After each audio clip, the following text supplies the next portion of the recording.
We're live. Ron? Live from Washington, D.C. This is Topics in AFSCME History. It's capturing us both. There are two mics for. There are two mics for 12 feet. Yeah. Hello, everyone out there. This is Paul Booth, your loyal instructor. We have a gang around the table here at headquarters, and I think we've turned on the video for the people who are watching us live stream. I'm going to make a few introductory comments, but we'll be plunging into the subject matter of today's first class shortly. You are Group B. Welcome to the table. The difference between Group B is that Group A meets about a week before you do. And the other difference about Group B is that Group A is the guinea pig for the technology. And half of the people in the field who called in had trouble with the audio last time. Just volume, strictly volume. So we have added these microphones, so we're counting on the audio being acceptable. Please email in if you're having technical difficulties, because we're monitoring that. And also, you can email in as we said in the email that we sent out. You can email in questions that you have as we go through the class today. Before my opening comments, why don't we just go around the room and also go out to who's called in, and on the theory that not everybody here knows each other, which I think is a valid theory, then we can at least introduce by name and Department of the Union that you work in. And why don't we go first to you, Gregory? Gregory King in Communications. Martha Grant, Legal Action. Pablo Rose, Communications. Regan Doggins, Organizing and Field Services. Adam Entrican, Organizing and Field Services. Rodney Mosley, Financial Services. Leslie Niding, Information Services. Sherry Troutman, Content Travel Services. Julie McClendon, Organizing and Field Services. Sherry Vidal, Political Action. Sue Levican, Political Action. Tim Strecker, Information Services. Paul Booth, President's Office. Larry Weinberg, Retired General Counsel. And who's on the phone from the field? I heard Joe Lawrence. You all got on mute, or we lost you? They're on mute. Sorry. They're on mute. Oh, we have to unmute them. I should do that right now. There you go. Now you all are unmuted. John Archer, Organizing and Field Services. John. Well, then, John, we got a lot of people calling in yet. Okay, well, let me start by saying that this class is not an exercise in nostalgia, although we may get nostalgic about some of it, but and it's also not a chronological history of the Union. So maybe at some later date we could do that. It's topics. There's half a dozen or 7 different topics that we're going to cover and try to get into a good deal of depth on. There's an old maxim: those who fail to learn from history are condemned to repeat it. That's really not appropriate either in this case, because the AFSCME history is mostly a history of successes. In the course of making AFSCME history, the leaders and organizers with whom you're going to be more familiarized as a result of these classes, whose names you're going to be able to associate with their deeds, they learned a lot, and we have an obligation to pass on what they learned. They learned from trial and error. They learned a lot from trial and error. We still do a lot of trial and error learning. They learn from their mistakes. They learn from experimentation. They learn from their participation in the broader labor movement, unions that they had been in, or we had been in before we came to AFSCME, or unions that we competed with. So we're going to try to distill some of the lessons learned over the 75 years of AFSCME history, or at least over the 35 or 40 or 45 years of collective memory that's still among us can go back. So a couple of words on logistics before I introduce our guest co-teacher. We have co-teachers at each of the classes. I think that was indicated to you in the emails. To the extent possible, we discourage switching back and forth between classes that are held with the A group and classes held with the B group. I think there's benefit to be gained from continuity, but worst comes to worst, assignments require necessitate that you can't participate in the class. Both class schedules are on the website that we're maintaining. The website is now live. It contains and will contain the video stream of these classes. It now also contains, for your reading enjoyment, the original 1936 Constitution of the Union. It just went up there today, right, Renee? Oh, it's about to go up. Yes, it's about to go up. Later tonight it will go up. Yes. But other resources will go up there to the extent that we get permission to put to copy actual books and chapters of books and put them there so that you don't have to go to libraries or hand them down. We'll put them all on that site.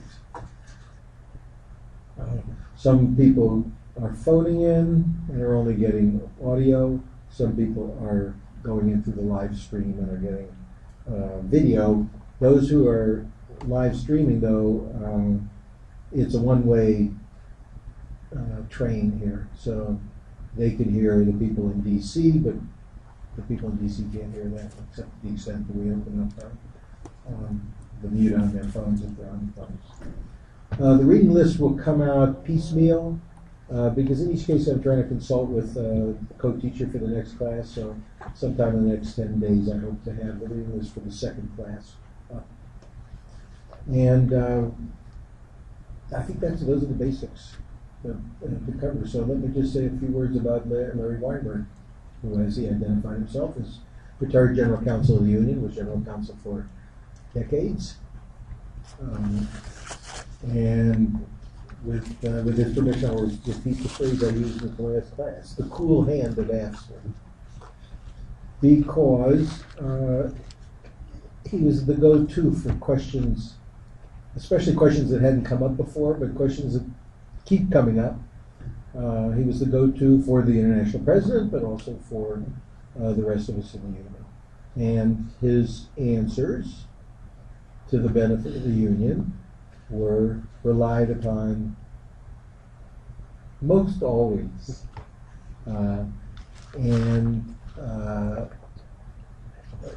Although we had a president for many years named McAfee and one before named Worf, who were people with very strong opinions of their own, as in fact we can illuminate some of that as we go through this class, quite capable of making up their minds about what they wanted to do, but lucky to have Larry to go to try to figure things out strategically and legally as well.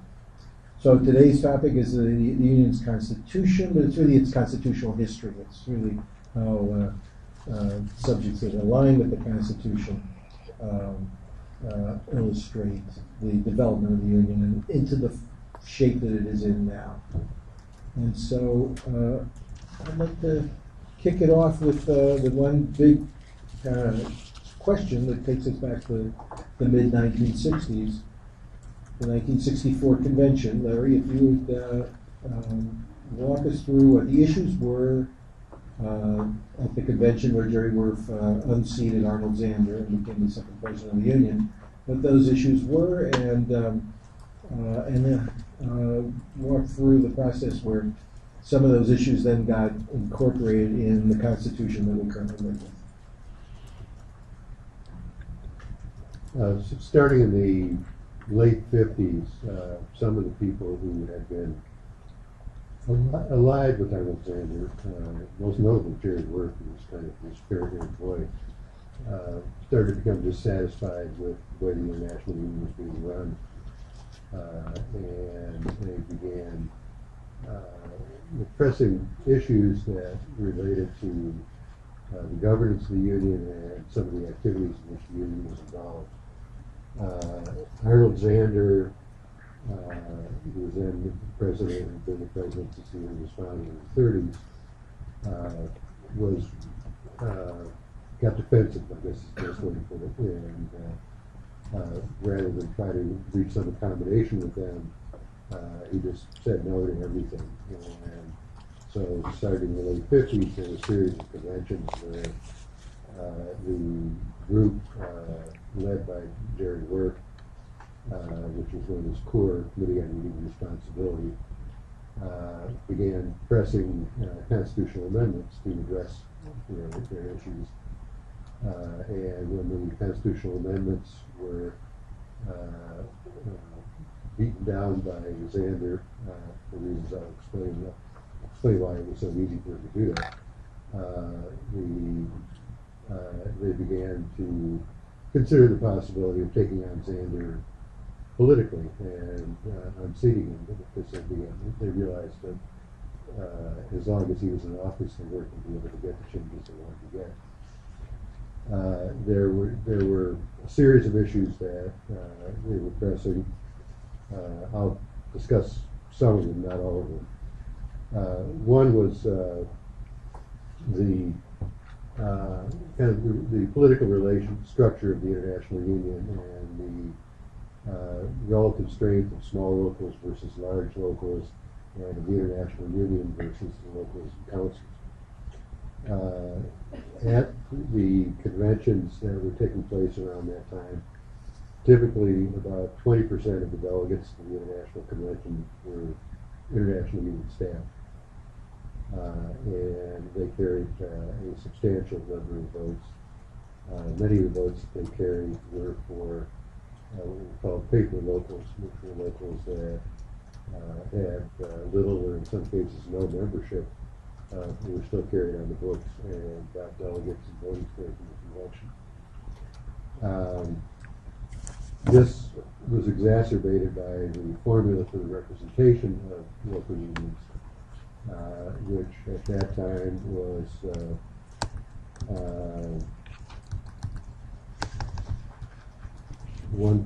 they got one delegate for each 100 members, up to 500 members, and nothing beyond that. So the local with 20,000 members got the same number of delegates as a local with 500 members.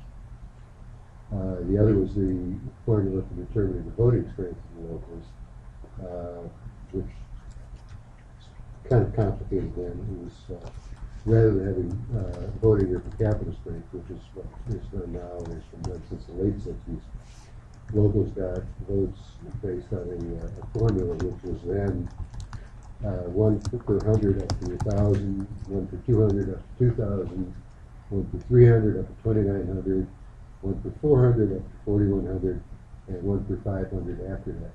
So it was a formula that steadily decreased the voting strength of the locals on a relative basis as the membership increased. So those were among the issues they wanted to address. In addition, there was something called a special arrangement, which was actually, I don't know when it came into the International Constitution, but it was provided for in the Constitution as it existed in 1964. And a special arrangement was a little like an administratorship, except that the International Union didn't have to have any kind of cause to establish a special arrangement. They just kind of did it, and the theoretical purpose for it was to assist the local union or council in carrying out organizing and service of its members. So the International would put in staff to run the local council, but rather than what we do now when we get into these circumstances where the International Union puts money into the local council to help it carry out its function, the International Union took more money out of the local council. And essentially what happened is that locals would go into special arrangements and would stay there, because that was one way that the international president could maintain his control over those locals. Another big issue then was the election of the international vice presidents. There were 11 international vice presidents at that time, all of whom were elected at large. So you didn't have any legislative districts like we have now. Just everyone would vote for up to, there was no bullet voting, so everyone would vote for 11 candidates for international vice president, and with a couple of limitations, the 11 highest vote getters would be elected. The only limitations were that if you had more than one nominee from a single state or territory, all but the highest vote getter from that single state or territory would be eliminated. So you couldn't have more than one from a single state or territory. But other than that, just the 11 highest vote getters were elected. Those were kind of the constitutional issues that existed at the time. And then there were two other issues which were more kind of issues concerning the conduct of the union. And that one was the housing developments, the so-called Xander apartments, which had been set up with funding from the federal government, and theoretically, at least according to Xander, the union had no liability for these apartments if things started to go bad. But it turned out later that the union did have liability. It could have been substantial liability. The other was that the union was funneling money from the CIA, that went from the CIA through the Agency for International Development, through AFSCME, and a lot of other unions at that time, essentially to fight communism and the labor movements of other countries. So those are kind of the issues that went into the '64 convention. They had been pressed as constitutional amendments in a couple of conventions prior to that without success. In '64, they did not succeed in passing any of these amendments for reasons I explained, but they did succeed in unseating Xander through a very close election where Worth beat Xander about 29 votes out of about 3,000. And it was a disputed election. The election committee was held in a locked room and not allowed to report once Xander realized that he had not won. And finally, after a period of a day or two, they got the election committee out of the locked room and reported, and Worth had won. So at that point, they took all these amendments, and there must have been 30 or 40 different constitutional amendments proposed at that convention. And they referred them to a committee that had been that was established by action of that convention to study the Constitution and come back with recommendations for revising the Constitution at either the next regular convention or a special convention. So what ended up is that committee was chaired by Joe Ames, who later became Secretary Treasurer and Judicial Panel Chair. And they had advice from some academics, some outside lawyers, and then there was the rank and filers and other leaders of the union on the committee. And rather than come back with proposed amendments to the Constitution, they came back with a whole new Constitution that they were recommending, and a special convention was called in 1965. And that convention adopted what is still the framework for the Constitution that AFSCME has now. And there are still many provisions that haven't changed significantly since that time, although there have been a lot of changes. But that convention, that special convention, adopted this Constitution, which addressed the issues that were raised by just eliminating special arrangements, and that was by coming in with a complete new Constitution rather than amendments to the old Constitution. It was very easy to do that politically because they didn't take a vote on eliminating special arrangements. They just didn't propose having special arrangements, and the Constitution was adopted without the issue ever really coming up. They addressed the issue of international staff as delegates to the convention by limiting the international staff and members of the IED to serving as delegates only from their own local union, whereas before there were no real limits on how many locals they could represent. They addressed the voting strength issues, the differences between small and large locals, by adopting the current formula for delegates, which still favors the small locals, but not as much, which is that locals get one delegate per 100 up to 400, and then one delegate per 1,000 after that. There's no limit. If CSEA with 215,000 members, if 210,000 members, you get about 214 delegates. And they changed the voting strength to just simply one vote per 100 members. I don't know why they just couldn't go to capital tax voting at that time, but they did that 4 years later, and that's where the voting strength came to truly reflect the actual membership of the local unions. The paper locals issue was addressed by inserting a provision in the Constitution that mandated that a local that had fewer than 10 members for 3 consecutive months, either on average or in fact, was disbanded. So that a paper local could not exist very long. And the housing developments, those are the constitutional issues. The housing developments were addressed by Father Blacks, who was one of the leaders of CORE, worked out an arrangement with the Catholic Church where they took over the housing developments. And we must have been a very good negotiator to get the church to do that. I don't think it was a very good deal for the church. And then the CIA funding, it's been addressed since then. I don't think it was addressed immediately. We had a gentleman who used to show up at the international conventions, I guess in the 90s, 90s, named Bill Sinclair, who was our area director in Panama. And we had virtually nothing in Panama. I'm not sure we had any members in Panama.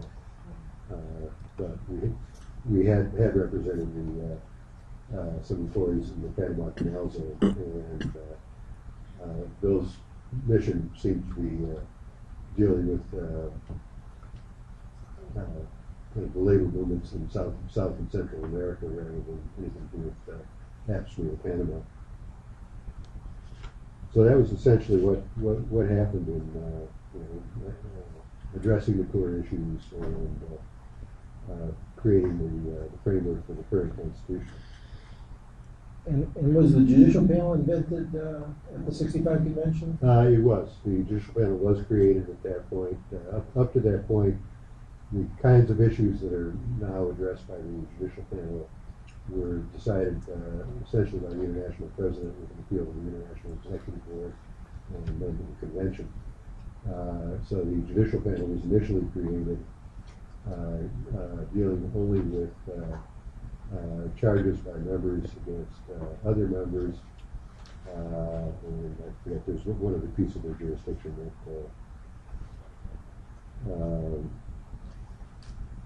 they also reviewed trusteeships. That was the other function they had at the time. And at that time, the judicial panel had 7 members who were elected in secret ballot votes by the International Executive Board, whereas now they're appointed by the International President with the approval of the International Executive Board. And another change that was made at that time, which related to the judicial panel, was that the grounds for charges had always been spelled out in the Constitution, as they are in almost any union constitution. The charges, grounds on which charges can be filed prior to the 65 convention included several that are invitations to abuse, like engaging in conduct detrimental to the welfare of the union, slandering or libeling an officer, engaging in acts which violate sound trade union principles, and those are charges that are so vague that they could include anything. And even now that we've gotten rid of those, but even now that we have much more limited grounds for charges that are much more specific, tied to corruption and things like that. Many charges are politically based, but when you have these kinds of possible charges, it was an invitation to spurious politically based charges. So it's okay to slander officers? Well, you can still be sued for it.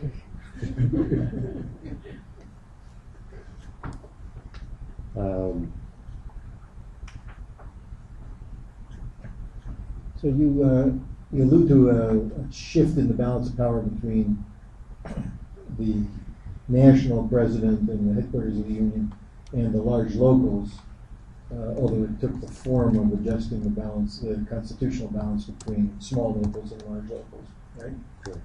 So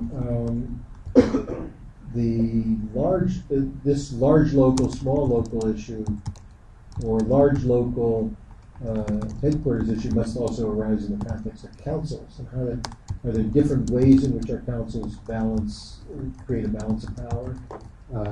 Yeah, I mean, it is a problem for councils, and some don't address it at all. Some just let it kind of let the large locals dominate. Others, there are kind of different examples. One way some councils do it is to provide for an executive board that consists of the presidents and all of the appointed locals, which is not something I ever would recommend, because what it led to was a situation where each of those local presidents saw themselves as a business agent for their local union, because they didn't have to satisfy anybody else in the council to be elected. It was only their local that they were concerned about. It also, in some cases, like in Council 82 in New York, did this back when they still represented all the correction officers in New York, and they had over 100 local unions. So they had an executive board of 105, 110 members, which is unwieldy. Another example is DC 37, which established a structure where each of the locals that represents more than 5% of the total membership gets its own seat on the council executive board. They can also elect chair officers. They get their own seat. It's guaranteed to their local. It was elected only by the delegates from their local. And then the remaining locals, which is there are 5 locals now that represent more than 5% of the membership. And then the remaining locals elect the other, I believe it's 25 vice presidents of DC 37. And only those smaller locals vote on those 25 people. So the large locals dominate the delegates meeting. They dominate the council elections because they have the numbers. But in the executive board, which has more day-to-day authority over the council, the smaller locals have the numbers. They don't always carry the day, but that's politics. Sometimes some small locals form coalitions with large locals, so the smaller locals can't always prevail even though they have the numbers. And then there are other local councils. Council 3 that was just formed as an example of this, where they elect certain at-large officers, and then in addition, the remainder of their executive board, which is filling most of the seats on the executive board, they're elected by occupational grouping, or by region, or by both, and that guarantees that the wealth is spread around among the locals, smaller and large locals as well. And that's not just a phenomenon in Maryland Council 3, but that's a fairly common. Yeah, it is very common. Questions? Anybody got questions about the 1964 and the original Constitution from then, or the Reformed Constitution? I want to say a few words about who Joe Ames was and where he came from and what became of him. Joe Ames was a wounded veteran of World War II. He had an artificial leg. I used to travel with him a lot, and going through airport security with him was never a lot of fun. He knew that he was going to be inspected closely, patted down, wanted, but it still made him mad every time it happened. So, but Joe is a very, very bright guy. I don't think he had a lot of education, but he was really, not only chaired the committee that knows the modern Constitution, he wrote a lot of it, and he was a lot of talent. Anyway, he was one of the leaders of CORE, and he was not an officer of the International Union until 1966, when Gordon Chapman, who had been elected at the 66 convention, 2-year term, stepped down, and Joe Ames was selected to fill the vacancy as Secretary-Treasurer. And Joe served as Secretary-Treasurer until 1972, when a decision was made. He said it was his decision. I don't think there's any reason to dispute that he would step down from the Secretary-Treasurer's position and become the full-time Judicial Panel Chair, which is a newly created position in 72. And Bill Lucy, who was then Jerry Worth's executive assistant, would become Secretary-Treasurer. And so that happened at the 72 convention.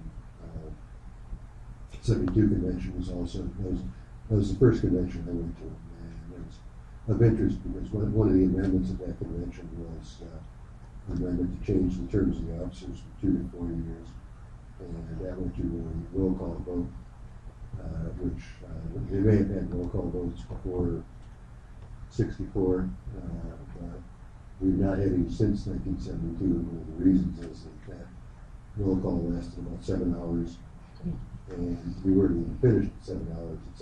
After 7 hours, it was clear that the amendment was going to pass by far more than the votes that were needed, and so we got the consent of the convention to suspend the roll call vote.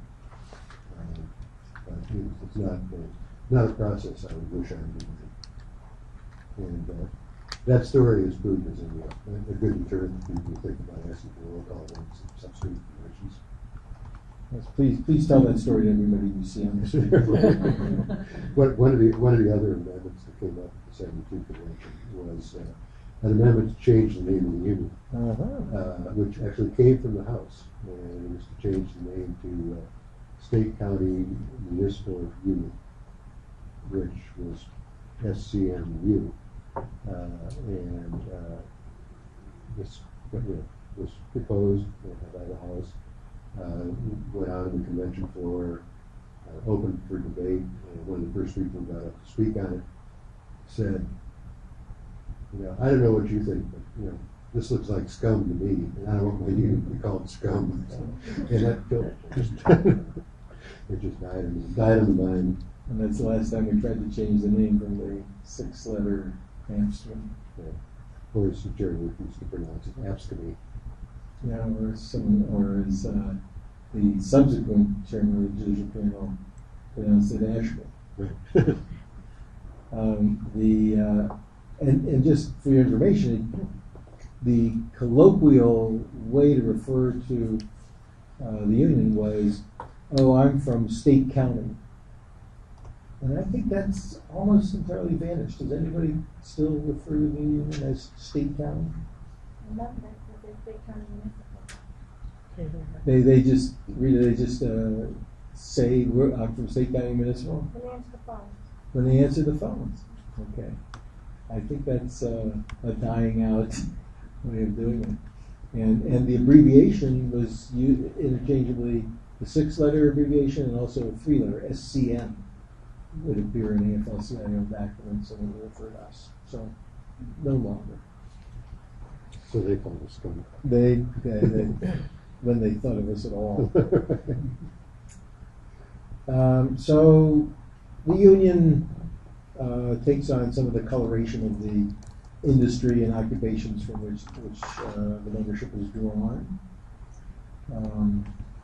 This goes to the centralization or non-centralization character of the union. You want to illuminate that a little bit? Well, the industry perhaps is almost the teachers of the same kind of industry where they represent hundreds of employers, just thousands of different employers. Some large, like states, some small, like towns in New England, and so as opposed to the industrial unions, which represent the employees of Sanitary Motors, Ford, United Steel, it's a much less centralized structure. The structure does match the industry. And that was exacerbated to some extent when Sanders was president, because he believed in chartering the local anytime, remember, anywhere, so they wanted to create a local. So that rather than giving some careful thought to what kind of structure you wanted, whether the local should have a minimum size so it could survive, just someone applied for a charter that was being a local. And so we have some of these small towns in New England might have 5 or 6 locals representing each little department in the town, and each of those locals will have 5, 7 members in it. So in that sense, you strike a local structure, local union structure is much more decentralized and much more diffused. In addition, the governmental structure is much more decentralized in AFSCME than it is in the industrial unions. Where if you look at the UAW and the steelworkers, for example, their executive boards consist of people who are elected from regions, but they are employees of the national union. It's not like the council directors we have in the board now, who are beholden to their local unions and their council, which people, once they're elected, are all employees of the national union. Their staffs work for the national union, so that while it looks like a 3-tier structure like we have, it's really only a 2-tier structure.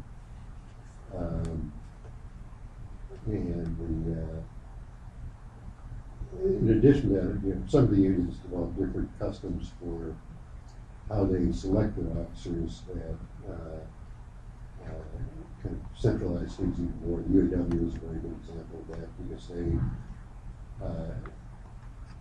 their regional directors are elected by the delegates from their regions, but in order to be likely to be elected, they have to be part of the House slate. And what happens is the union's executive board adjourns a meeting and meets at what it calls the committee, the committee of the whole. And that committee is an unofficial body which decides who will be on the House slate to run for regional director. And if you're not on the House slate, you have very little chance of winning. If you do run and win, you have very little chance of surviving. One example of that is, those of you who haven't worked with may have come across the references to P.J. Champa. Champa was a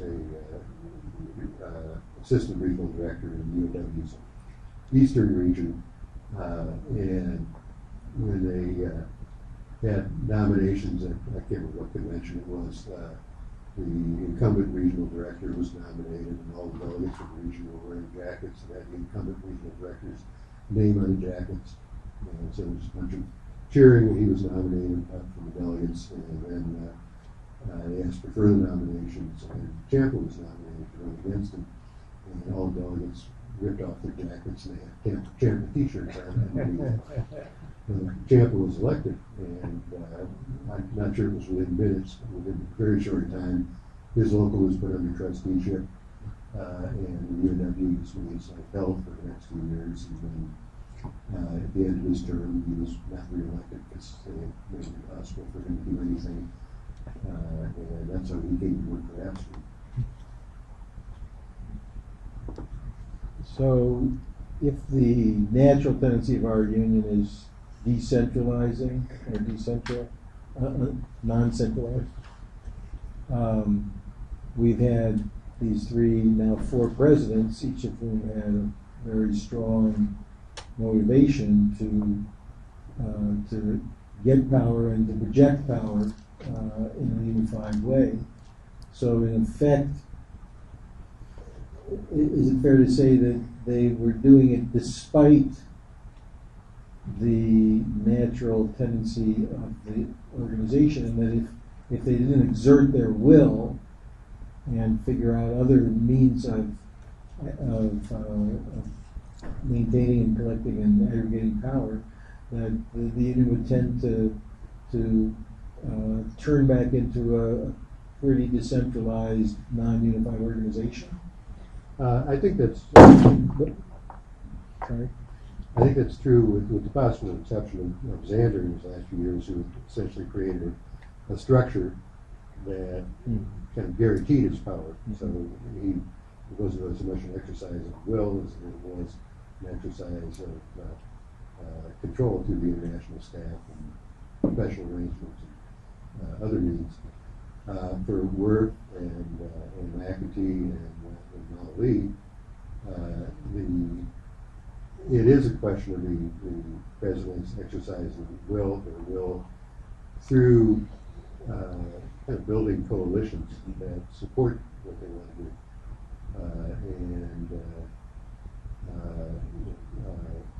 Worth came in with the support of Gore, and once they got through that initial convention, there was a lot of goodwill, and he was able to put together a coalition of leaders around the union, international vice presidents who generally supported what he wanted to do.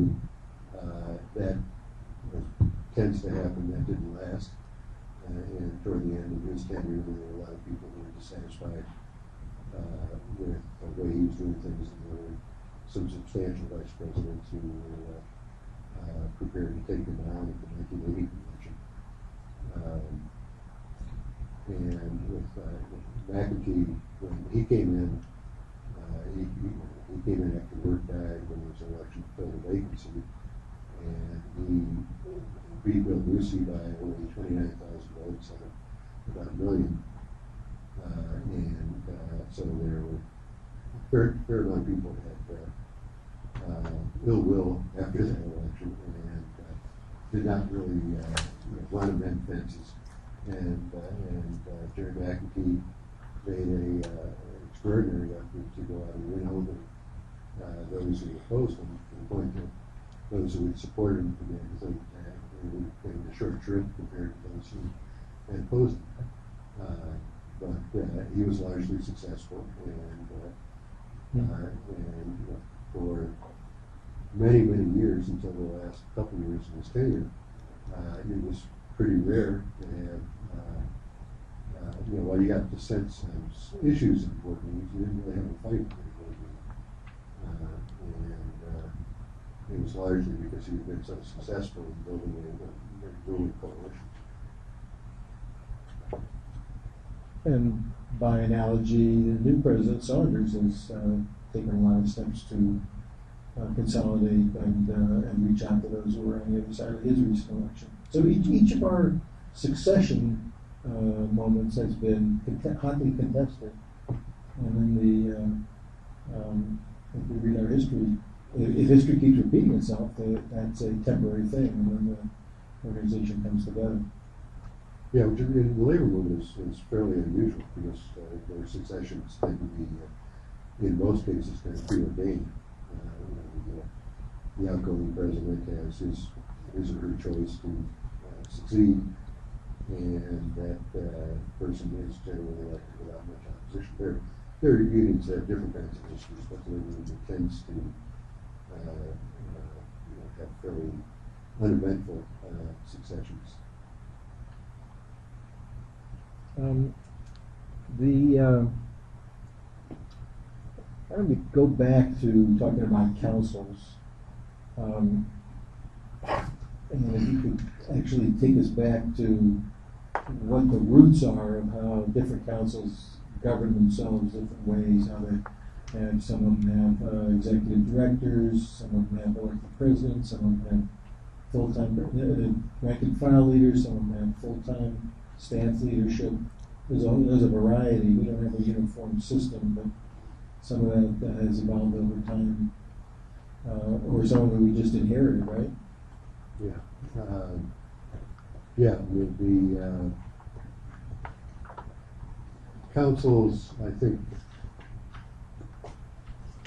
I guess it's a majority of cases, councils are, the chief executive officer of a council is an executive director who is hired by the executive board.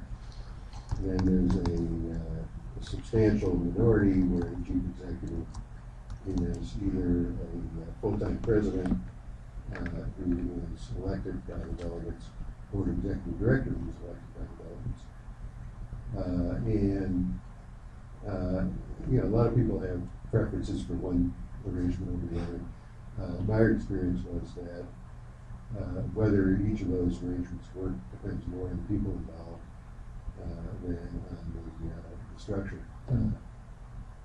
There are some councils that have a hired executive director that are extraordinarily democratic, and the executive director serves. And one example of this was, I don't know if it's still true, but Council 28 in Washington, the State Employees Council there, had a hired executive director, George Maston, when I first came to the unit.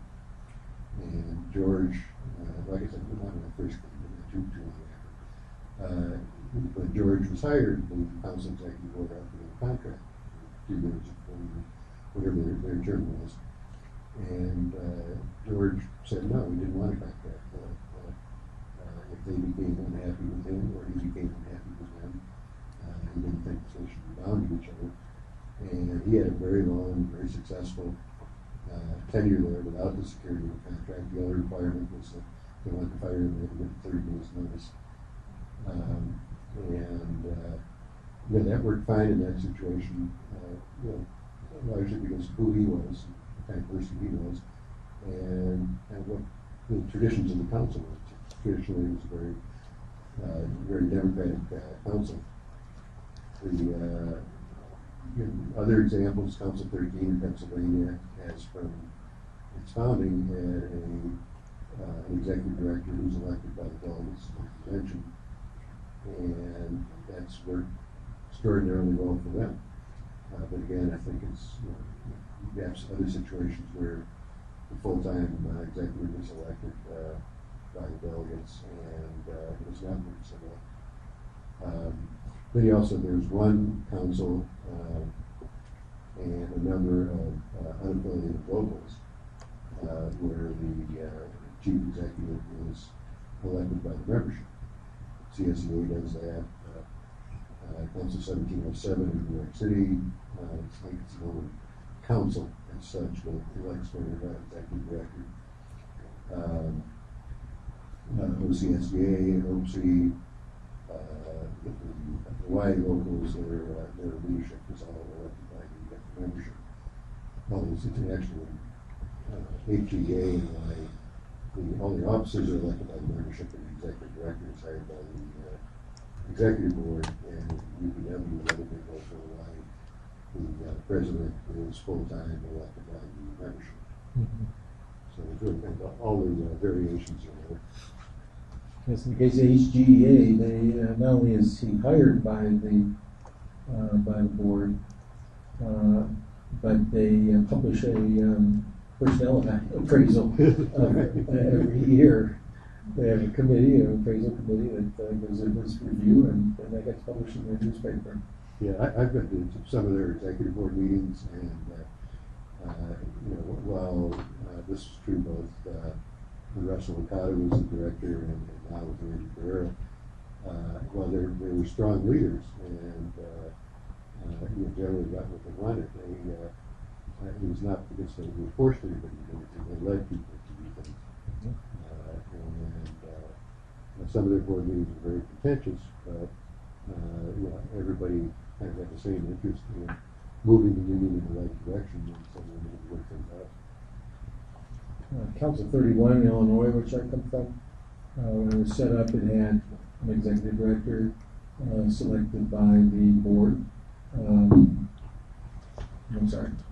The executive director was an elected executive director. It was elected on a slate. There was a president, and the rest of the officers and the executive director all elected. The after the second president had served one term, the then executive director suggested that she'd be happier coming on staff as a full-time employee, and went to that convention and secured a constitutional amendment eliminating the job of president. So there's no president of Council 31. There's an executive director and a bunch of vice presidents. Well, it wasn't the title originally president/director. Yeah, president/director, but you never would know that Henry Bear owns the position president. Never mentions it. Only calls himself executive director. But in effect, he's president.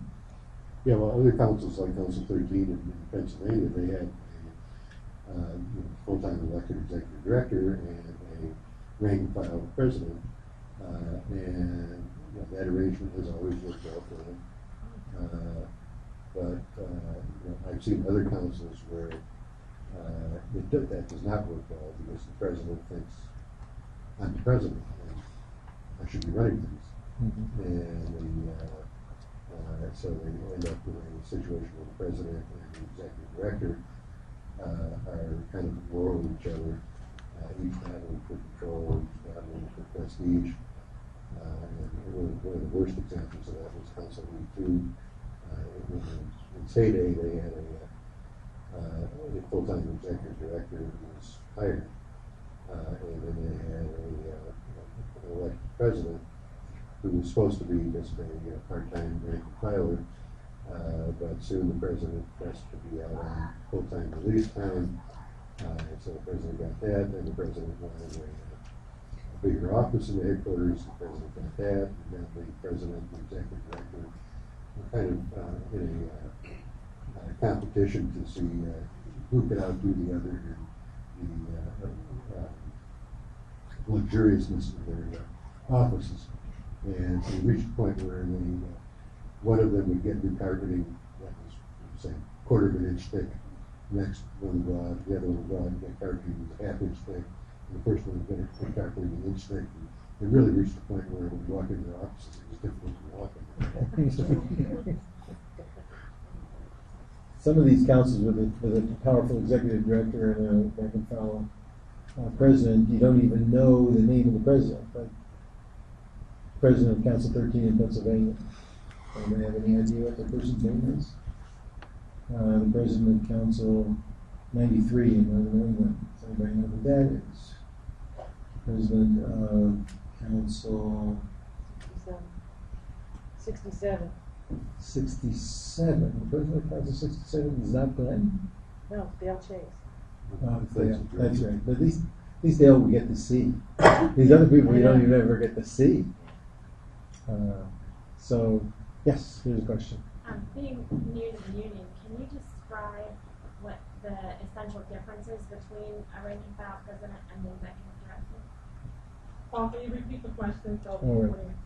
Question was, describe the essential differences between a rank and file president on the one hand and an executive director as chief executive on the other hand. When there is an executive director, the Constitution generally gives the executive director authority to run the union on a day-to-day basis, to hire staff, to direct the staff, to determine the content of the publications, to act as spokesperson for the council, to be the chief negotiator for the council. And the rank and file president, in contrast, is to a large extent almost a ceremonial position. The president presides at meetings of the executive board and conventions, although in some cases the executive director presides at those as well. And the president signs checks. There's some other things that the president serves on all committees, appoints committees with the approval of the executive board. But the president's authority is, in terms of the day-to-day operation, is really very limited. Thank you. And as Larry alluded to, the difficulty comes when there's a power contest between the two of them. If they're harmonious and they have an agreement on the division of labor and who does what, that doesn't arise. But There, as often as not, the existence of two heads of state, as it were, lends itself to ambiguity as to who's really in charge over this question or that question. In some places it works out that the elected president, the division of labor is the elected president makes sure that all the hard things get done by the executive director, like saying no to people, and that the president is only responsible for saying yes. But it's not uncommon also for where you have a hired executive director and a rank and file president who's elected, that at some point when they do have disagreements, the president will decide that, well, the executive director is a pretty good job. Maybe I'd like to have that. And so, since the executive director is a hired position, the president just has to get the executive board to go along with that, and they can unseat the executive director and become the executive director. And that's fine if the president who becomes executive director has the skills needed to perform the job. There's no guarantee of that. The president will have been a rank and filer, and they have acquired those kinds of leadership skills, but may not. This goes back just a little bit, but when you guys were talking a little bit about Lee and Jerry and how after contentious elections they work to, kind of calm things with the district councils that may have been on opposing sides, do you have any sense on why it seems like that doesn't trickle down in some of our district councils? It seems like when there's a contingent that works against and their person doesn't get elected, it seems like the divide seems stronger than it does maybe on the international. Do you have any sense of why? Is it like a sense of leadership skills or? Let me just repeat the question. Shireen's asking post transition, new president elected in a contested factional convention. The consolidation, the unifying process that she's experiencing, I take it, is less than complete.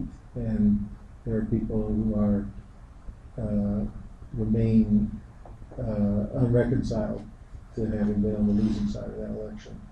And what does it take to overcome that? Kind of answer your question. Yeah, is it like different sense of like leadership skills? Why does that happen at our level, but not necessarily at the district council level? Yeah, I'm not sure it's a function of the level. I think it may be a function of the approach taken by the newly elected leader. It's not a natural inclination to go through a hotly contested election where people have called me all kinds of names and then say, I want you to be my friend. The natural inclination is to want to kill them. So some people may let that consume them. Another factor may be that in the council, you're kind of, it's a smaller family. And you're more likely to be in not necessarily day-to-day contact, but frequent contact. At the international level, the board meetings 4 times a year, and that's kind of making an opportunity for the most to work with people or to work against people. It can happen between board meetings too, but that's kind of the most obvious case where it happens. In the council, you may have boards generally meet monthly. They may have to work together on a much more regular basis in terms of bargaining contracts and that kind of thing. So it just may be harder to get over in that situation. And some of this may be a matter of time. Because to reach everybody requires a lot of plane trips, a lot of rally speeches, a lot of marches, a lot of conversations. So what you're seeing unfold is a process, and it's all going in one direction. That is consolidation and reunification. But it goes faster in some places than others, and we'll probably have a lot to learn from as we watch it happen.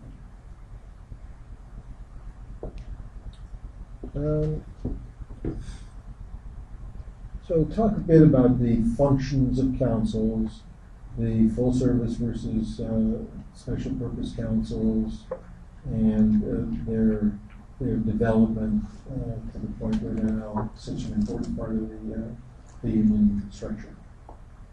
Well, councils they were authorized in the first AFSCME constitution when it was adopted after AFSCME received its AFL charter. And their function wasn't spelled out in the Constitution. The Constitution required that the function of the council be spelled out in the council's charter. But as a practical matter, the function of the councils was to consolidate the strengths of local unions in a given area or that work for a given employer, so that you could bring to bear pressure not just 100 members, but thousands of members, and also avoid duplication of services. Most local unions didn't have money to hire a lawyer, but if they came together in a council, they could have either a staff lawyer or an outside lawyer, the same for research and collective bargaining and other kinds of staff functions. Now, to some extent, the councils, from the internationalist point of view, also serve a function of giving the international way to exercise control over the local unions. Local unions in a given area that work with the program, they might establish a council in that area, with the council bring those locals along, and sometimes it works, sometimes it doesn't. In terms of the different types of councils, there have been essentially three types. One is the typical council that you see today, which we call the full service council. In many cases, they're not as full as some of the others are. DC 37 is probably an example of the most full service council in the union. It has its own legal services plan. It has its own connection with New Rochelle College. So people can go through its education program and actually get college credit for classes they take at the council. Degrees. They provide staffing to all of their local unions, a few of the local unions have decided over the years that they would do their own staffing, and while they accept some services from the council, they handle their own grievances, that kind of thing. But in general, everything we would want a union to do, they do. And then you have councils at the other extreme. Council 33 in Philadelphia may be the most extreme example, where the council negotiates the citywide contract for its local unions, and that's about it. And the locals are required to do all their day-to-day representation, to handle grievances, to take cases to arbitration, not only to present the cases, but to pay for the arbitrations. So one of the things you have there is that in terms of the balance of money, the locals take much bigger share of the dues than does the council. And in DC 37, you have some examples of that, where you have local unions that decided long ago that they wanted to do their own staffing, and they have very high dues. They still pay the full council per capita tax, but they have such high dues that the local may end up with $20, $25, $30 per member left over after paying its international per capita tax each month. And some of those locals have 20,000 plus members, so there's a lot of money in those local unions. And then you have the other type of council, is the legislative political council, Council 11 in Wisconsin. Council 1 in New Jersey is a variation on that. It started as more of a legislative political council, but after they won bargaining rights for a state employee unit, that Council 1 represents the members of that state employee unit. But there were regional councils below the Council 1 that tend to represent the representation of the local government workers in New Jersey. So I think essentially. Mm-hmm.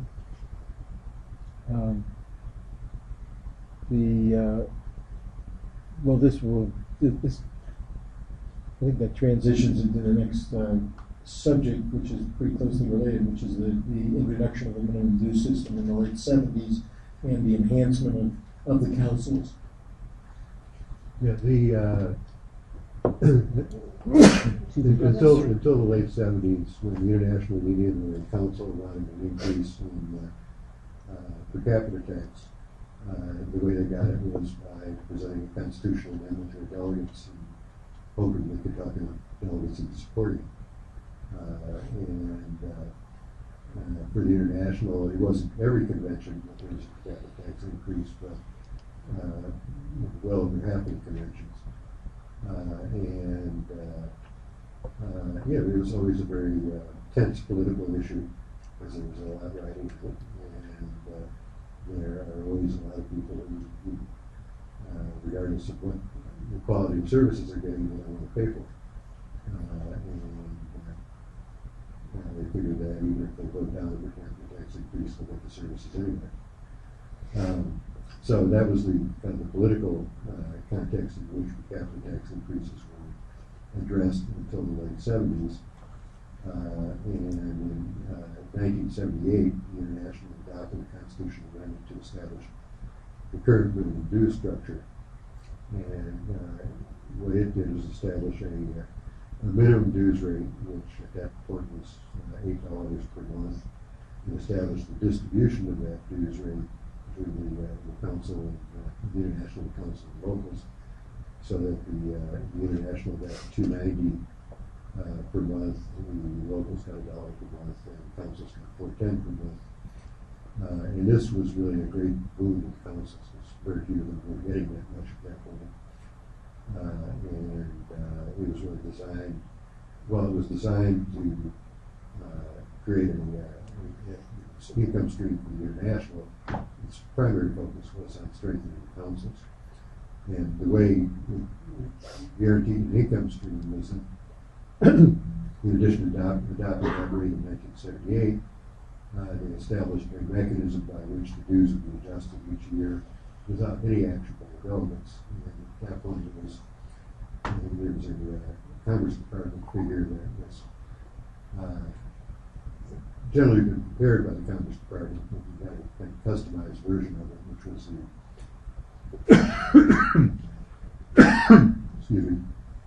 the percentage increase in the average earnings of state and local government employees from year to year. And so what we did is starting in 1980, without getting too much in the weeds, that percentage was applied to the previous minimum to determine what the increase in the rate would be. Say it was 4%, say 5%. So if the rate had been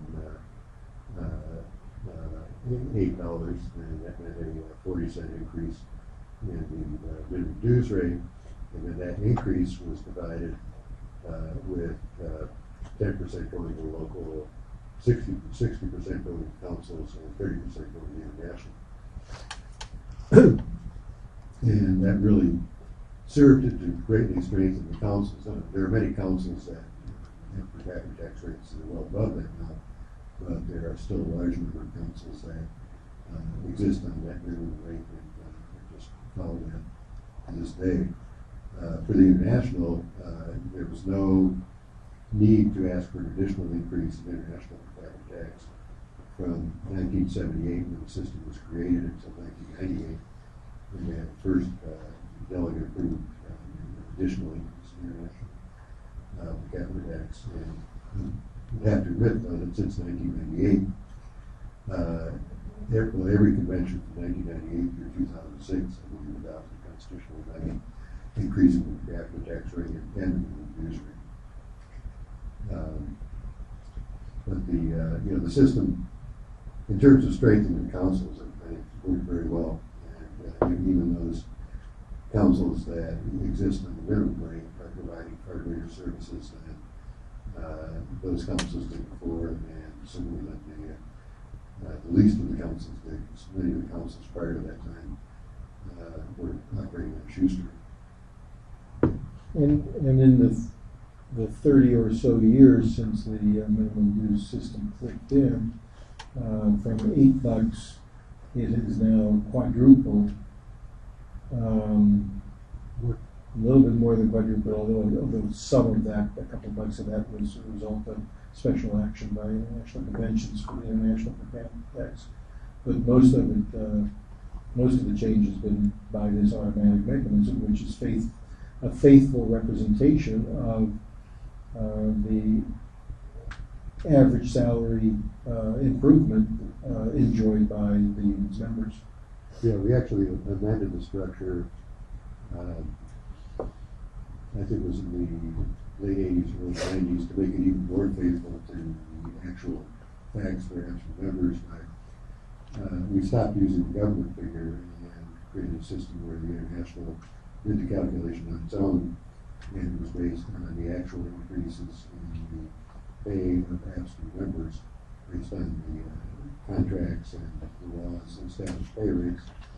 And the system required that the international gather information from all the affiliates and collect information on the wage rates for at least 75% of the membership, and then whatever that percentage was would be used as a basis for the minimum dues adjustment for the following year.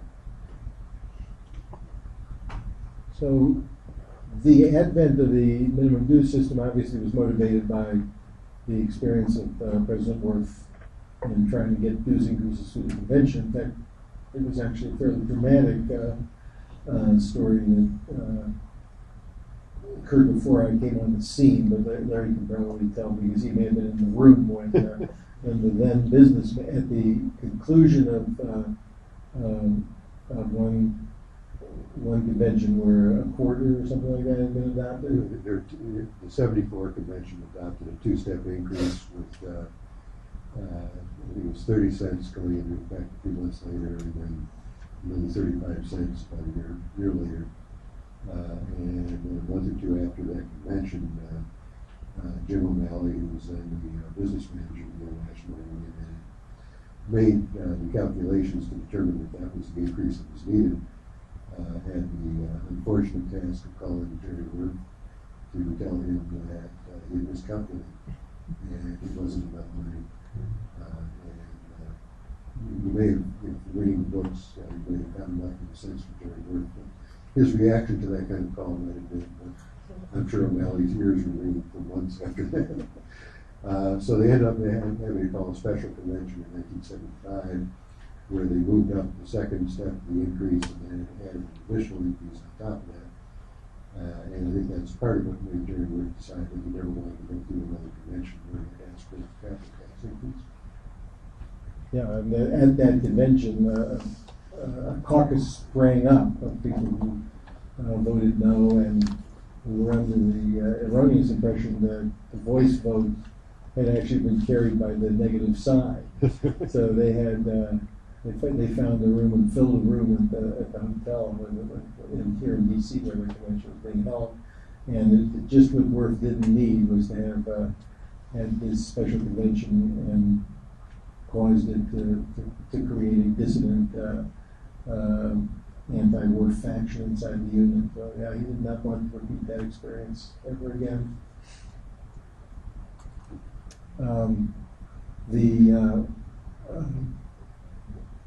This was also the time in the mid-70s when we had in New York City and in other big jurisdictions in the country a fiscal crisis. Not so different from some of the stuff we've been through during the Great Recession for the last 4 years. New York City teetered on the brink of formal bankruptcy, right?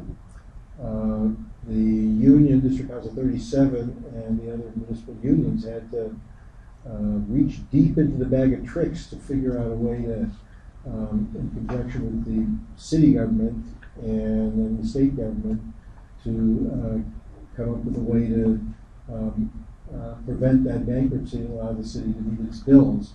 A creative solution the state enacted a municipal assistance corporation, which went on to the bond market to borrow billions of dollars in order to balance the city's books. And the municipal pension funds, NICERS, and probably the teachers, New York City teachers retirement system, maybe the police and fire ones, put forward a lot of the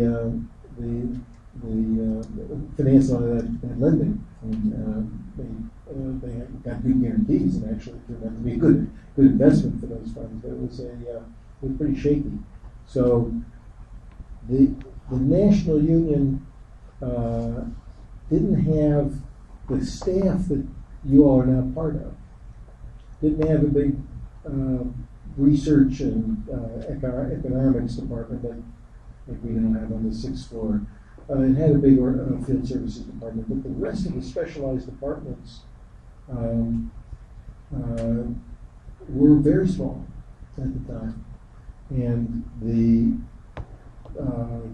value for the national union of this new per capita system was it allowed the union to bulk up. That's not the right verb, but to make much more robust staffing, professional staffing, jobs like you and your predecessors now perform. And therefore the national union became a much more substantive partner to the councils and the locals in terms of dealing with these fiscal crises that are coming down the path. At least that's the way I remember it.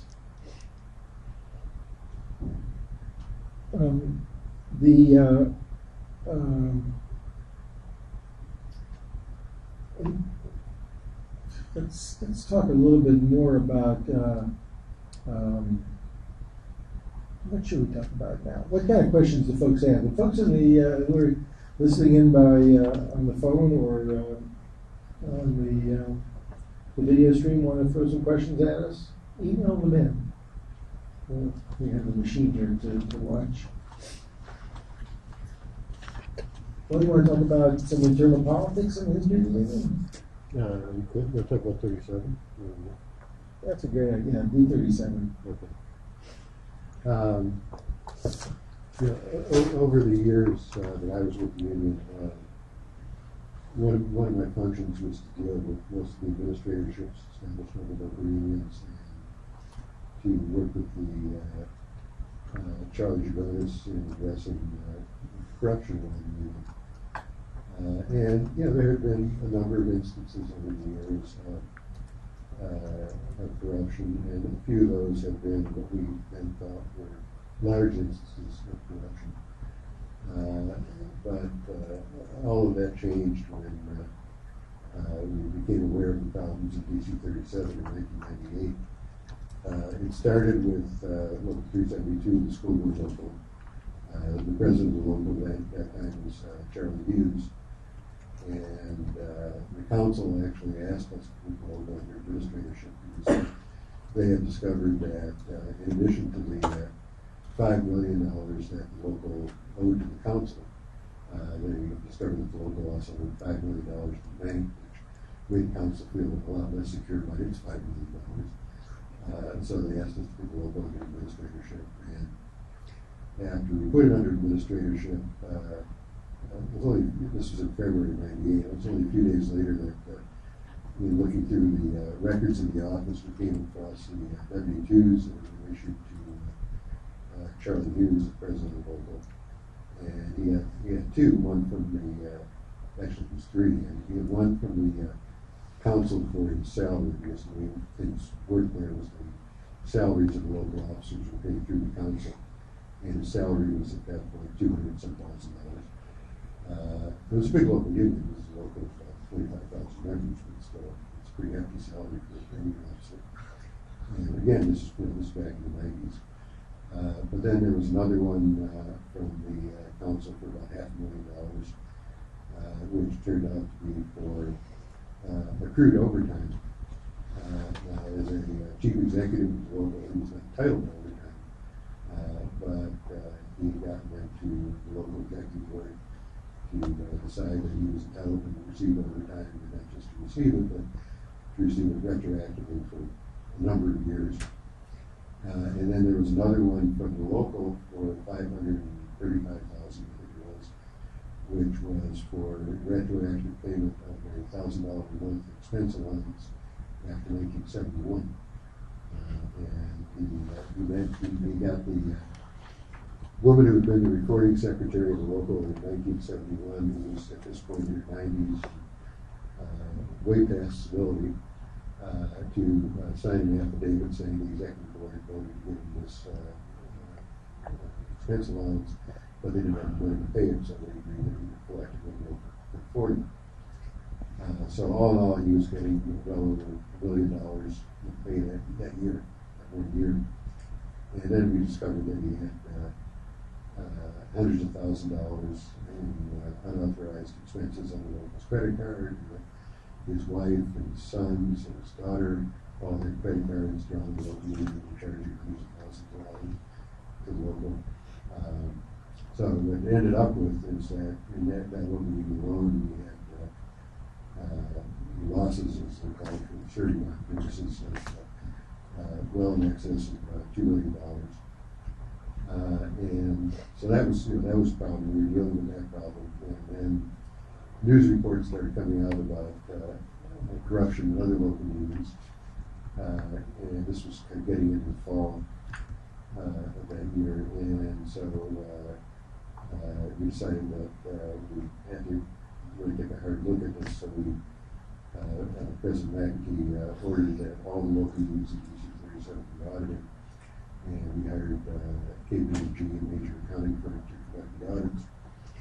And that process was just getting started when a report hit that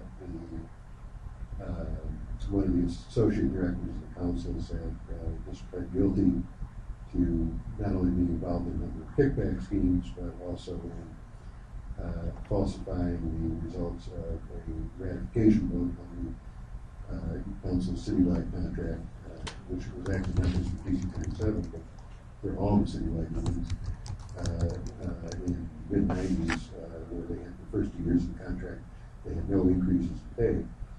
And what they ended up doing is they added about several thousand fraudulent ballots to the county, not just nothing that the contract was ratified. So that was kind of the final straw. We put the council under administratorship. And then as the audits proceeded with the other local unions, we found evidence of corruption that had been going on for years in many local unions. The kickback schemes were common. One of the most common was locals would buy turkeys for their members at Thanksgiving, and they would, the books would show that they had bought 1,000 turkeys, $20 a turkey, when they only had 500 members, and then it would turn out that the turkey vendor only sold them 100 turkeys, and the rest was just pure kickback to the local president. We had there was a restaurant called Gee Whiz, which were catering for many council functions, and a lot of people at the council got their lunch and breakfast delivered from Gee Whiz, and Gee Whiz was providing sandwiches for rallies and picnics and things like that, and all of the sandwiches were 2 pieces of bread and a slice of bologna. They were charging like $10 a sandwich, and we charged for 10 or 20 times as many sandwiches as actually people attending the event. Then we had many local unions where officers were charging them personal expenses on local credit cards. One of my favorites was, I can't remember the name of the local, but the president charged the local for almost daily stops at a hotel in Brooklyn, and the hotel was known as a hangout for local prostitutes. And when he was confronted about it, his story was he happened to live a fair bit upstate, so his story was that his drive to work was so long that he always had to stop at the motel to rest on the way to the office. But, I mean, the charges for this motel were $50 a shot. I don't know if you've ever stayed at even the sleaziest hotel in New York City, but $50 gets you a half-hour stay. But then what it was, this kind of the crowning glory for him was he had one charge at the motel for a stay on Christmas Day, and so wasn't going to or from work on Christmas Day. And we somehow, I can't remember how we learned this, but we somehow learned that he had taken his wife's sister to the motel on Christmas Day. And then a few weeks after that, there was a charge on his credit card, charged to the local for his wife to see a psychotherapist.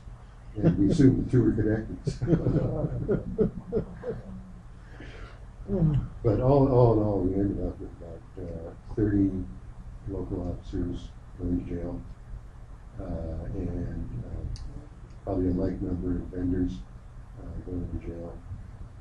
There were 2 attorneys and a couple of investigators in the district attorney's office who worked on this almost full time for about 3 years. We ended up having counsel and I think at the peak about a dozen locals under administratorship, including the 2 biggest locals, 2 of the biggest locals in council.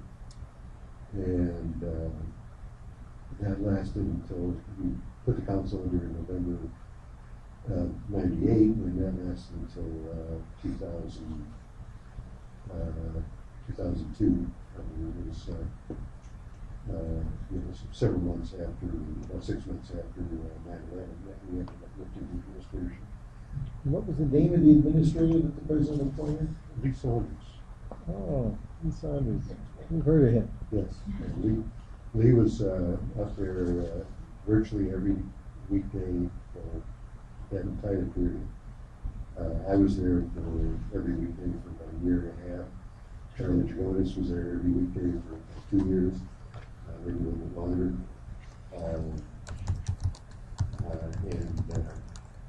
it was just a remarkable situation because none of us had any idea who to trust, and we had to make some judgments along the way. And most of them turned out to be good judgments, but there were a few people we trusted who turned out later we shouldn't have.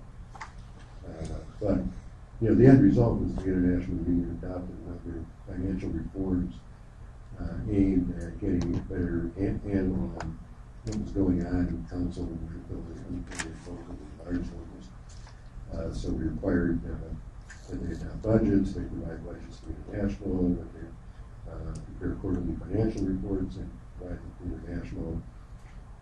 We established a requirement that the international audit all the councils, and every local has 2,004 members every year. And I can't say that it's eliminated fraud, but there is, with one exception, which also happened to DC 37, there has been an instance of really large fraud since then. Those requirements were put into the Constitution at the next convention, right? Yeah, but The only thing the first of those actually went into the Constitution 2 years before. The one requiring quarterly financial reports and budgets. But the rest came in the 98 and 2000 conventions. One of the things that's most remarkable about this District Council 37 story is that here's a book published in 1972 about the American labor movement, in which District Council 37 features as kind of like the bright light of the American labor movement. And as I mentioned earlier, DC 37 today is at the high end full service. With this, the college degree programs, the legal services programs, and the high level of individual member representation. So that could happen, all of that terrible stuff could happen in that institution in AFSCME. Well, in the first place, it reflects the decentralized nature of our constitutional setup. That is now a little less decentralized since we have adopted these reforms. But that there's no guarantee that high-performing unions are always going to be high-performing unions. Yeah, one of the most difficult days during that period was when, at the International Executive Board meetings, there's a number of reports that are distributed to the board, one of which is a report on jury bond claims of losses through dishonesty in local meetings and councils. At some point during the DC 37 troubles, the surety bond report showed claims outstanding from DC 37 in excess of $5 million in that whatever quarter that was. And some wonderful officer in DC 37 got hold of this report and gave it to Steve Greenhouse at the New York Times. The New York Times published a front page article about the corruption of DC 37, listing chapter and verse about what had happened there. And the New York Times, as Gregory knows, when they publish something, it gets around. Yeah. And it was a very difficult time for us. Any questions about this? Jillian, how's New York these days? Much better.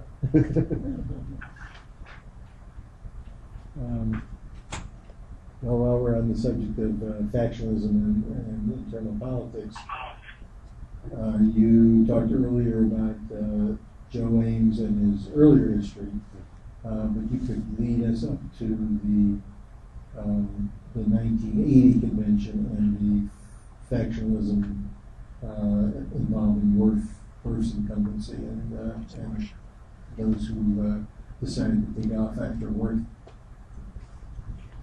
Yeah, Joe Ames, as the judicial panel chairman, one of his functions was to review administratorships that were established by the National Union of Locals and Councils. And in 1977, the International Union established an administratorship over Council 77, Council, what's it, Council? 72? Seventh Council. Maybe was it Council 90? Subsequent to the administration. I think that's what it is. Yeah, so it's Council 94 in Rhode Island.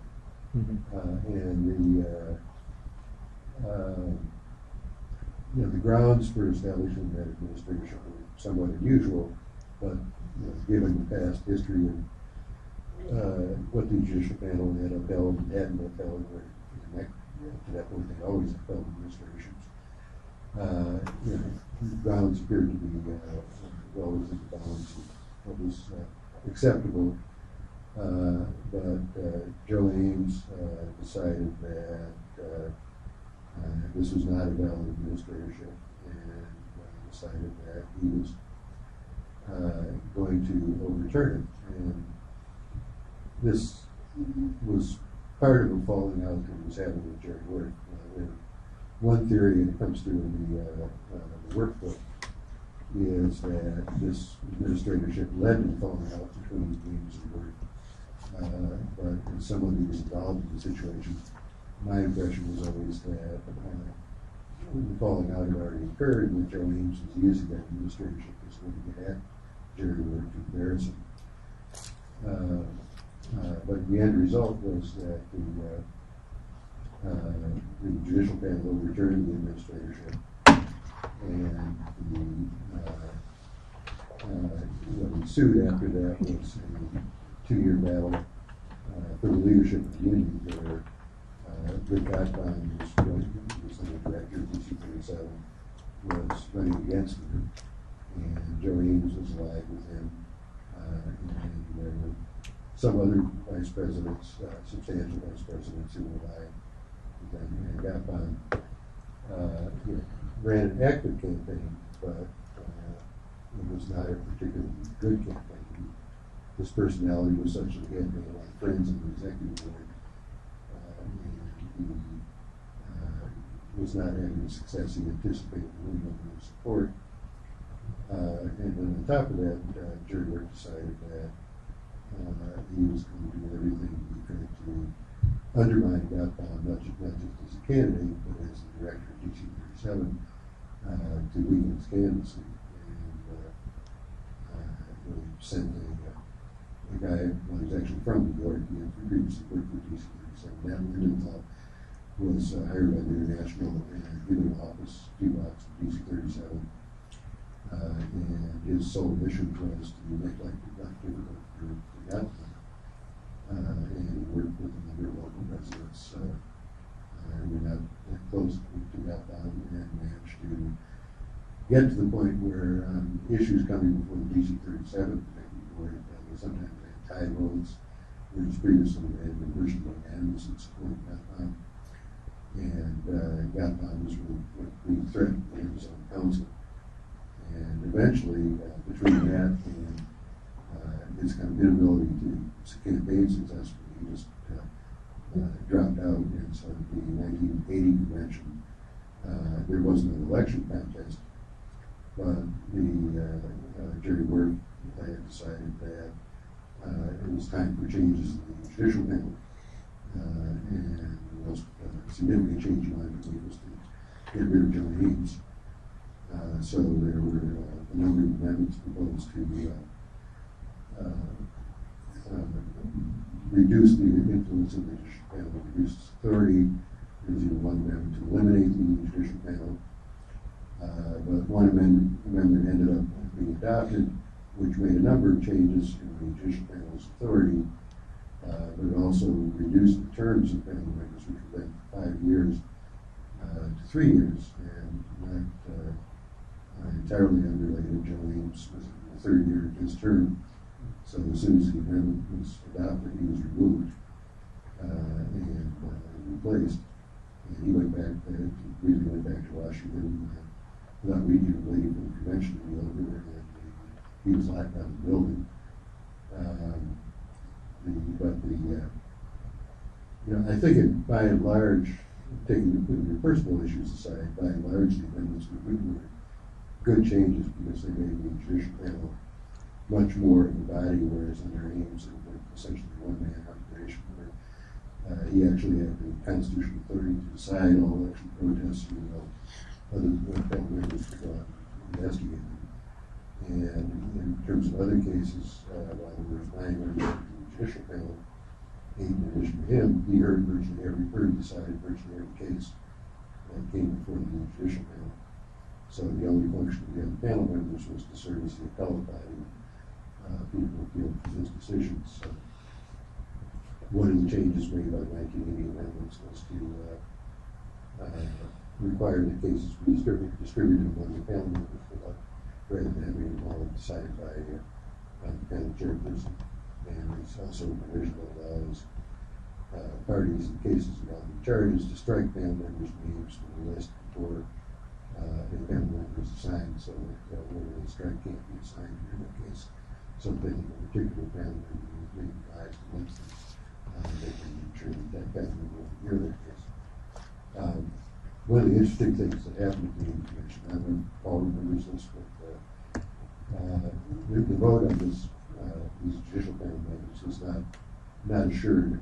There were some major affiliates that were on the fence, and there was a lot of opposition to it because Joe Ames had followed but there were some major affiliates that were on the fence, one of which was CSEA. And the issue was being debated. CSEA, when it was before the debate started on that, CSEA went out, called the delegation out to caucus to discuss, remember this? No. Discuss what they wanted to do on the judicial panel. So there were 200 delegates left the hall. And we decided that would be a good time to bring up the judicial panel. So we managed to get them debated and voted on just as the CSEA delegates were returning to the hall. And no one's ever told us how they decided to vote, but we don't really want to know. Doesn't matter. Interesting.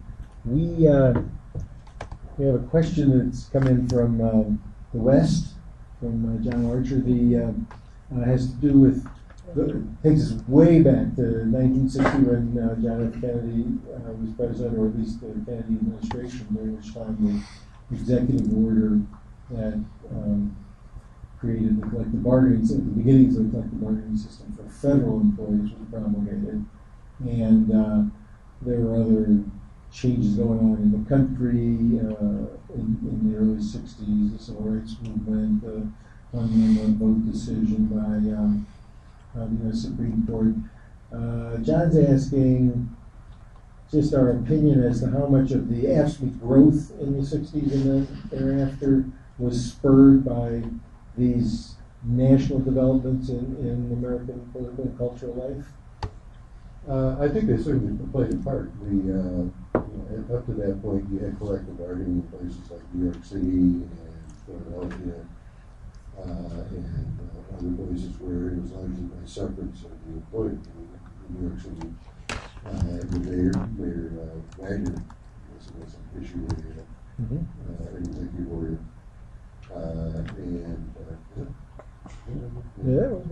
executive order that provided for the collective bargaining.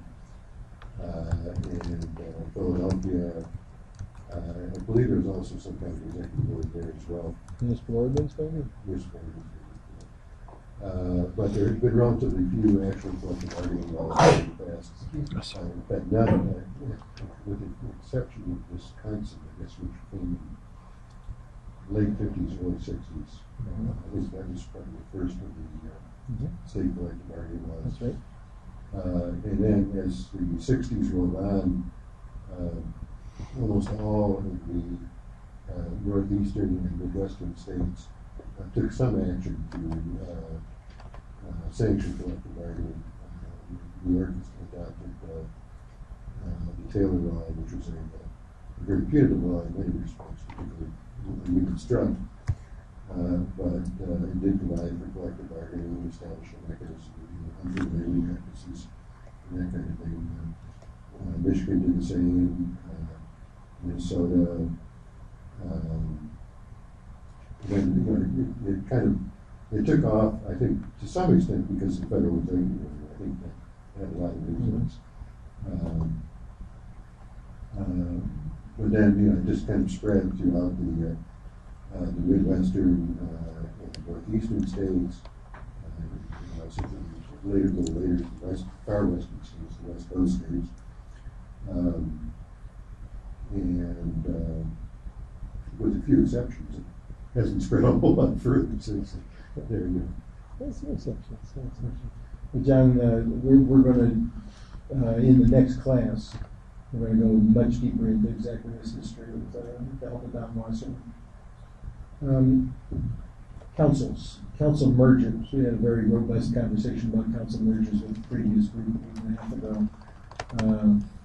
There are a bunch of states where we now have a single AFSCME entity, many of those as a result of mergers that took place. You want to go over some of the history of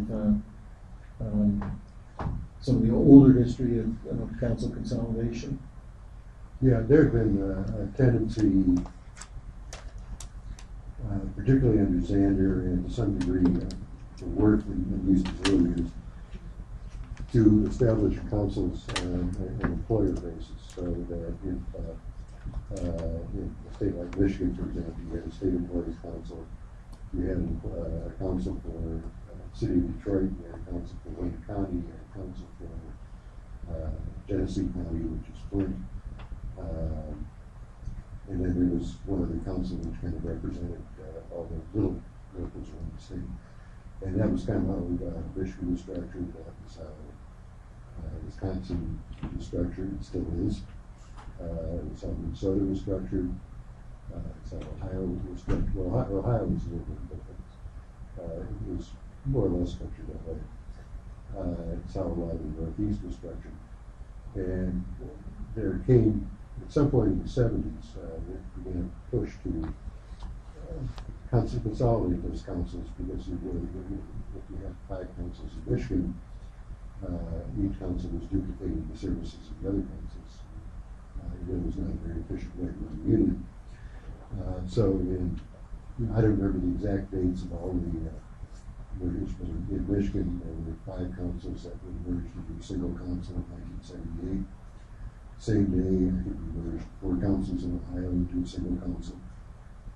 Since Ohio has changed a little bit with the affiliation of OCSEA and OPSI, so we have Council 8, which represents everything outside of state employment and the schools that are represented by OC.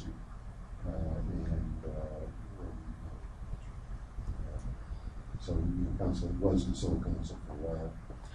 In Minnesota, we tried to merge all the councils. This was more recent. This was in 2004, 2005. And they all agreed to merge except for Council 65. So we created Council 5, which has everything, all state employees and all local government employees in the Twin Cities area. And Council 65 has local government employees throughout the state. And it's in Illinois, and you can speak better description of that. Illinois, when I started in the mid-70s, had 3 councils. One, Chicago Cook County, Council 19, a University Employees Council, of which I cannot remember, and then Council 34, which was the state employees, and and then there was Council 44, which was local government employees. So there were actually 4 councils. And subsequent to the achievement of collective bargaining in state government in 1973, 4, and 5, in 75, the founding convention was held, and the councils were all encouraged to vote to merge, strongly encouraged to vote to merge. In all these cases, there was President Worf had to actually get a vote ratifying the decision that a merger would take place.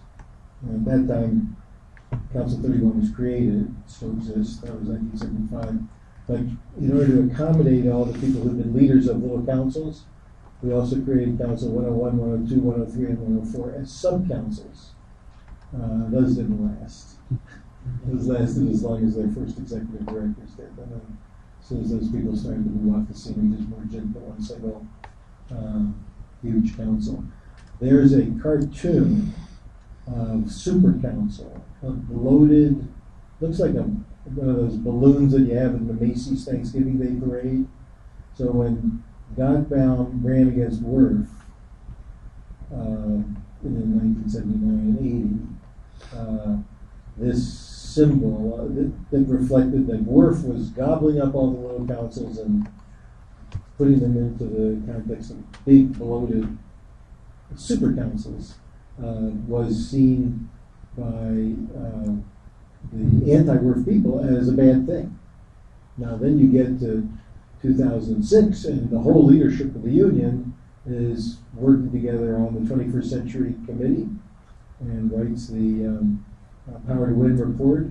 And in that Power to Win report, the recommendation is that every state should have a single statewide council. It's honored in the breach. There's still 20 probably states that have multiple affiliates, but it's now official dogma of the union that that's the direction in which the union ought to go. Yeah, that recommendation was most strongly supported by leaders in those states that have single council. That's right.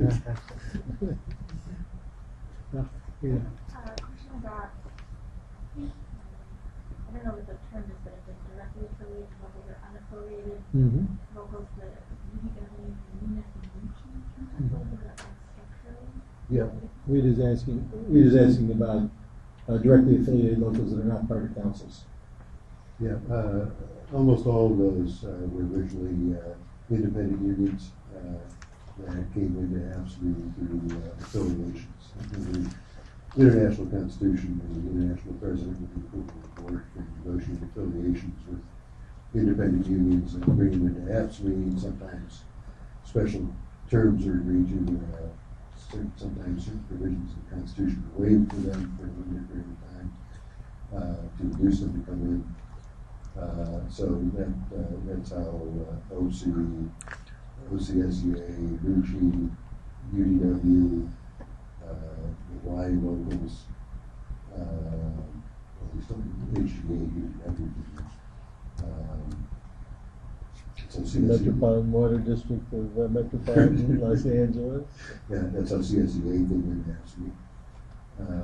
And In the cases of the larger ones, which are most of the ones I mentioned, part of the deal when they came in was they got their own legislative district from which the international vice presidents are elected. And so I think Hawaii was the first one to get such a deal. They got a legislative district and elected vice president, and each one of the others has got its own vice president, its own district, its own vice president. When CSEA came in, the agreement was they were two vice presidents, and then we later changed the formula for determining the number of vice presidents the district had to allow the district to go from 15% of the membership to the third vice president. That's why we have three now. They're the only district that meets that threshold.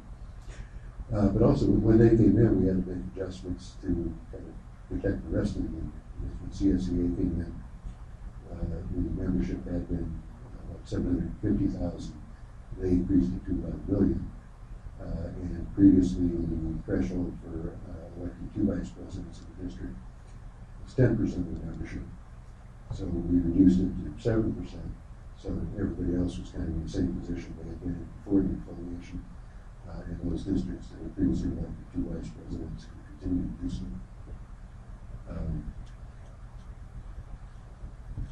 And then there are a handful of unaffiliated local unions in states where we've either never had a council or had a council that was unviable. So you have local unions in Oklahoma that are directly affiliated, local unions in Texas are directly affiliated, local union. Texas, we briefly had a council of 45. Very briefly, they were not viable. And local unions in Arizona, where we did have a council, and it dissolved, and so they're directly affiliated. So there, although those locals, like the local in Tucson, that's a local that was organized by AFSCME, didn't come in by affiliation, came in by local organizing, like the ones in Oklahoma as well, organizing projects. It used to be we tried to create councils and then hope that they'd have the motivation to, even if they were unviable to start, that they'd have the motivation to grow, build themselves, and get to the point where they could make it. That turned out to be mostly wishful thinking. And you do have some councils now that started out unviable that are now of a decent size. Council 18 in New Mexico is a decent sized council. The new Council 3 in Maryland that Larry referred to, that he helped put together the Constitution for that body. It's kind of the successor. There was a previous council there, 92, that never quite made it. And it was too small or too factualized or whatever, but it never really stood up to expectations. But once collective bargaining came to state employees and ultimately agency shop fair share came to state employees, and now a very big and full service kind of organization. So maybe one day there'll be a council in Oklahoma, but I'm not holding my breath. Well, we have had a very full hour and 55 minutes, and let's give Larry a big round of thank you applause.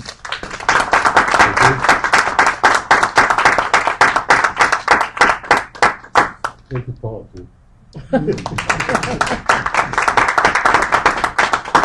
As I said right at the beginning, we'll be circulating the reading list for the next for the March class shortly. Thank you very much.